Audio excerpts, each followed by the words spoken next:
শুক্রবার থেকে পূর্ব মেদিনীপুরের কাঁথির কিশোরনগর শচীন্দ্র শিক্ষা সদনের মাঠে শুরু হয়েছে দুদিনের আয়ুষ মেলা। এই মেলায় স্বাস্থ্য আধিকারিক এবং বিশেষজ্ঞ চিকিৎসকদের স্বাস্থ্য সংক্রান্ত বিষয়ে আলোচনা করছেন। অথচ সেই মেলাতেই খোলা জায়গায় ধুলোবালির মধ্যে পড়েই খাবার দেদার বিকোচ্ছে। এই যে পেছনে দুটো দোকান দেখছেন, এই দোকানের রীতিমতো আনহাইজিন খাবার বিক্রি হচ্ছে। যে সমস্ত চাউমিন, রোল, পকোড়া বিক্রি হচ্ছে তাদের কোনো ঢাকাই নেই। মানে আমরা বলতে ঢাকাচ্ছেন নাকি? ছোলা মটর তো সব ঢাকাই পড়ে যাচ্ছে।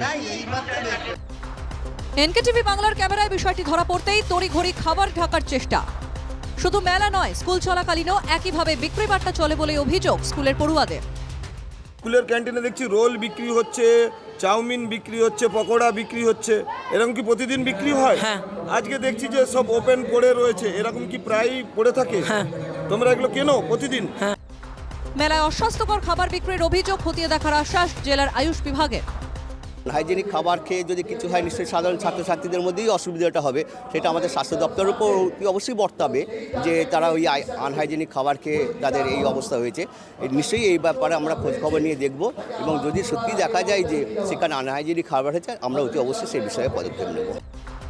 স্বাস্থ্য সচেতনতার জন্য সরকারি খরচে চলছে আয়ুষ মেলা, অথচ সেই মেলাতেই স্বাস্থ্যবিধি না মেনে চলছে খাবার বিক্রি।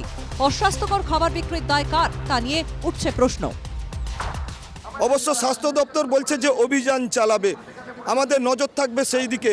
আগামী দিনে এই ধরনের চিত্র আর দেখা যায় কিনা। কাঁথি থেকে শান্তনু বেরা, এনকেটিভি বাংলা।